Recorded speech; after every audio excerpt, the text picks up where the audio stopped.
Hi hello ನಮಸ್ಕಾರ. ನೀವು ನೋಡ್ತಾ ಇದ್ದೀರಾ ಫ್ರೀಡಮ್ ಟಿವಿ. ನಾನು ಕಾವ್ಯ ಹೆಗಡೆ. ಬಿಗ್ ಬಾಸ್ ಸೀಸನ್ 12 ನಲ್ಲಿ ಏನೆಲ್ಲ ಆಗ್ತಾ ಇದೆ ಅನ್ನೋದನ್ನ ಇಂಚಿಂಚು ಅಪ್ಡೇಟ್ ಅನ್ನ ಕೊಡ್ತಾನೆ ಇದ್ದೀನಿ. ಆದ್ರೆ ಇವತ್ತು ಬಿಗ್ ಬಾಸ್ ನಲ್ಲಿ ಒಂದು ತುಂಬಾ ರೋಚಕವಾಗಿರುವಂತಹ ಘಟನೆ ನಡೆಯಿತು. ಆ ಒಂದು ಘಟನೆಗೆ ಸಾಕಷ್ಟು ವೀಕ್ಷಕರು ಅಸಮಾಧಾನವನ್ನ ಕೂಡ ಹೊರಹಾಕಿದ್ದಾರೆ. ಗಿಲ್ಲಿ ಹಾಗೂ ಕಾವ್ಯ ಶೈವ ನಡೆಸ್ತಾ ಇರುವಂತಹ ಒಂದಿಷ್ಟು ವಿಚಾರಗಳು ವೀಕ್ಷಕರಿಗೆ ಇಷ್ಟ ಆಗ್ತಾ ಇಲ್ಲ. ಅದನ್ನು ಕೂಡ ಗಿಲ್ಲಿ ತನ್ನ ಒಳ್ಳೆಯ ಒಂದು ಮನಸ್ಥಿತಿಯನ್ನ ಮೆರೆದ್ರೆ ಕಾವ್ಯ ಶೈವ ಅವರು ಎಲ್ಲೋ ಸ್ವಾರ್ಥವನ್ನ ನೋಡಿದ್ರ ಅನ್ನುವಂಥದ್ದು ಈಗ ಸೋಷಿಯಲ್ ಮೀಡಿಯಾದಲ್ಲಿ ಅದೇ ಚರ್ಚೆ ಆಗ್ತಾ ಇದೆ. ಕನ್ನಡದ ಸೀಸನ್ 12 ನಲ್ಲಿ ಕಾವ್ಯಗೋಸ್ಕರ ದೊಡ್ಡ ತ್ಯಾಗವನ್ನ ಗಿಲ್ಲಿ ಮಾಡಿದ್ರು. ಆದ್ರೆ ಕಾವ್ಯ ಅದಕ್ಕೆಲ್ಲ ಯಾವುದಕ್ಕೂ ತಲೆನೇ ಕೆಡಿಸ್ಕೊಂಡಿಲ್ಲ. ಈ ತ್ಯಾಗ ಅದೆಷ್ಟು ದೊಡ್ಡದಾಗಿತ್ತು ಅಂತಂದ್ರೆ ಇದರಿಂದ ಅವರಿಗೆ ಮನೆಯಿಂದ ಬರ್ತಾ ಇದ್ದಂತಹ ಪತ್ರವೇ ತಪ್ಪು ಹೋಗ್ಬಿಡ್ತು. ಆದ್ರೂ ಅವರ ಮುಖದಲ್ಲಿ ಯಾವುದೇ ಬೇಸರ ಇರಲಿಲ್ಲ. ಆದ್ರೆ ಅವರು ಮಾಡಿದ ಈ ತ್ಯಾಗಕ್ಕೆ ಕಾವ್ಯ ಅವರಿಂದ ಪ್ರೀತಿಯ ಅಪ್ಪಿಗೆ ಸಿಕ್ಕಿದೆ ಹೊರತು ಮತ್ತೇನೂ ಸಿಕ್ಕಿಲ್ಲ. ಎಸ್ ವೀಕ್ಷಕರೇ, ಏನಾಗಿತ್ತು ಅಂತಂದ್ರೆ ಒಂದ್ ರೂಮಲ್ಲಿ ಕಾವ್ಯ ನೀಡಲಾಗಿತ್ತು, ಒಂದ್ ರೂಮಲ್ಲಿ ಗಿಲ್ಲಿಯನ್ನ ಇಡಲಾಗಿತ್ತು. ಗಿಲ್ಲಿಯ ಮುಂದೆ ಕಾವ್ಯ ಅವರ ಮನೆಯಲ್ಲಿ ಬರೆದಿರುವಂತಹ ಪತ್ರಗಳಿತ್ತು, ಹಾಗೆ ಕಾವ್ಯ ಅವರ ಮುಂದೆ ಗಿಲ್ಲಿ ಮನೆಯಿಂದ ಬಂದಿದ್ದಂತಹ ಪತ್ರಗಳಿತ್ತು.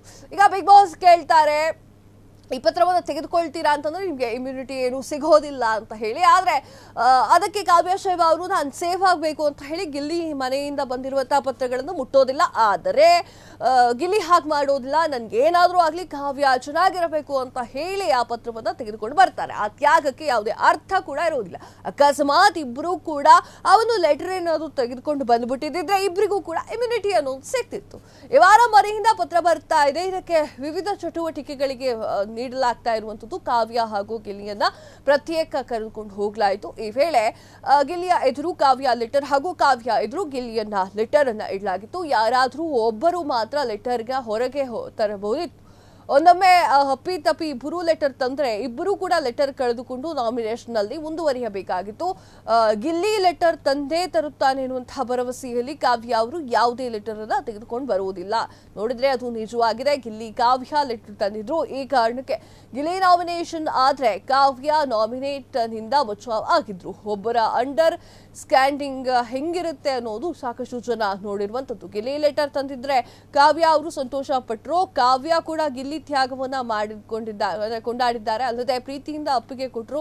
ಆಯ್ಕೆ ಆದಂತಹ 6 ಮಂದಿಯ ಪೈಕಿಯಲ್ಲಿ ಒಬ್ರು ಕ್ಯಾಪ್ಟನ್ ಆಗಿ ಆಯ್ಕೆ ಆಗಬೇಕು. ಆದ್ರೆ ಈ ವಾರ ಒಂದಿಷ್ಟು ಪ್ರೇಕ್ಷಕರು ಕರೆಸಿ ವೋಟ್ ಕೂಡ ಮಾಡಿಸಲಾಗಿದೆ. ಈ ವೇಳೆ ಕಾವ್ಯಕ್ಕೆ ಹೆಚ್ಚು ಮತ ಬಿದ್ದರೆ ಅವರು ಈ ವಾರದ ಕ್ಯಾಪ್ಟನ್ ಕೂಡ ಆಗಲಿದ್ದಾರೆ. ಇದು ನಿಜವಾದ ಅವರ ಫ್ಯಾನ್ಸ್ ಕೂಡ ಖುಷಿ ಪಡಲಿದ್ದಾರೆ. ಆದ್ರೆ ಜೊತೆಗೆ ಗಿಲ್ಲಿ ಅವರು ತಮ್ಮ ಆಟದ ಬಗ್ಗೆಯೂ ಕೂಡ ಹೆಚ್ಚು ಗಮನವನ್ನ ಹರಿಸಬೇಕು. ಅವಶ್ಯಕತೆ ಇದ್ರೆ ಎಲ್ಲಾ ಕೆಲಸವನ್ನ ಮಾಡಬೇಕು ಅಂತ ಹೇಳಿ ಅವರ ಅಭಿಮಾನಿಗಳು ಆಶಯ ಪಟ್ಟಿರುವಂತದ್ದು.